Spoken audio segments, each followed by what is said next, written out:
Yes, magandang hapon sa iyo, brother. Ganda nga po naman. Yes, welcome on board po at live po tayo dito sa ating programang ito, Lingkod Bayan ni Brother Tony Falcon, ng CBS DWAD 1098 kHz News M. Ano po ang naging daan at kayo po ay talagang lubusan nagtiwala sa ating programang ito at subukan po ang mahimala ng Panginoon gamit po ang Yuzhuang Gerontologist Mental Martial Arts Therapy ng North Korea at Okinawa, Japan. Ano po ang nangyari sa inyong kalusugan at kayo po ay naputulan ng isa pong paa na yan. Ano po ang naging sani at kayo po ay nagkaroon ng sakit na karamdaman? Ano pong sabi ng doktor? Ano pong sakit yan? Matagal na po itong sakit ko. Mga 35 years na rin itong diabetes nito. Diabetes? Tama ba, brother? Diabetes. So, bilang diabetes po, ano pong nararamdaman sa ating pong kalusugan? Mahina po, laging pagod? Laging nanghihina. At laging hindi rin makatulog.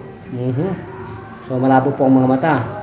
At kung minsan, pag tumataas ang aking sugar, malabo ang aking mata. So, nasaan na po yung panlalabo ng mata ninyo? Ngayon po kayo'y nakatuklas ng ganitong himala sa katawan po ng ating Lingkod Bayan. Ako po'y nakaramdam ng magandang paningin ngayon. At siguro sa katagalan siguro lalo siguro ako maniniwala kung pagpatuloy ko lang aking sabi po at pag siguro po ito po ang ipagpatuloy niyo, hawakan po ninyo. At yung pong antibodies natin mag-accelerate. Gaano po kabilis po ng epekto ng ganyan pong medisina sa katawan? Mabilis po. Mabilis po. At, sa katunayan po, hawak-hawak ko po ito at ako'y binigyan ng lunas na gumanda-ganda rin ang aking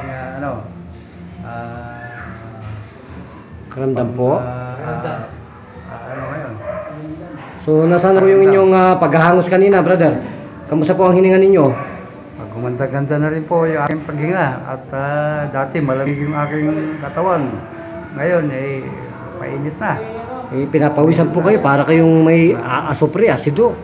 Yan po. Para po nagkakaroon ng asopre yung katawan po ninyo. So, kung gano'n po, magpakilala po at magpo kayo sa Bansang Pilipinas. Ano po ang tutong pangalan ninyo pong ginagamit sa totoong buhay, brother? Ako po si BPSO Antonio Roldan. Nakatira po sa 0781 na Area 6, Upper, Barangay Butukan, Quezon City. Okay po ba'y lubusang naligayahan dito po sa aming programa, Lingkod Bayan, Brother Tony Falcon? Ako po'y nasisiyahan at naliligayan po. Naliligayahan na ngayon ko lang po ito naranasan. Sa ngayon lang po. So ilang taon na po kayong gulang nito, brother? Ako po, edad ko po ay sa ngayon ay 58 na po. Opo. So ilang taon na po kayong binabagabag at inilayan po ng ganyang diabetes sa buhay? Halos 35 years pero itong mga nakalipas ng 2 taon, parang lagi ako nanghihina. Hindi ko malaman kung paano. So sa tingin po ninyo dito sa association namin, brother, pinapakita po natin ang may mala po ng ating pong judo. Yuzhuang Do Association po na ang lahat po na klaseng karaingan at sakit na yan, chronic or common.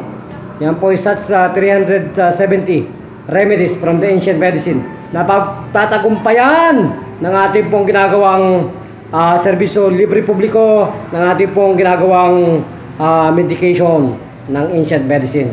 So isang tanong, isang sagot, brother. Kayo po ay lubang nahipo ng Panginoon at nasiyahan?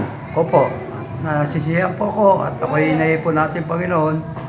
At sumasampalataya man ako sa Kanya at nananalig po ako na gumaling na po ng tuluyan ng aking diabetes. Glory to God, brother. Yan po ang ating pong pinagbibigay pitagan po sa lahat po ng mga taong may panindigan at may paniniwala sa Diyos.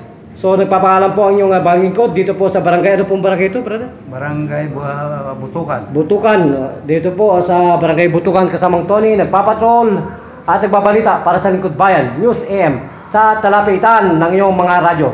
Bida ka kasamang Tony Falcon. Thank you, Master Rosam Buhay.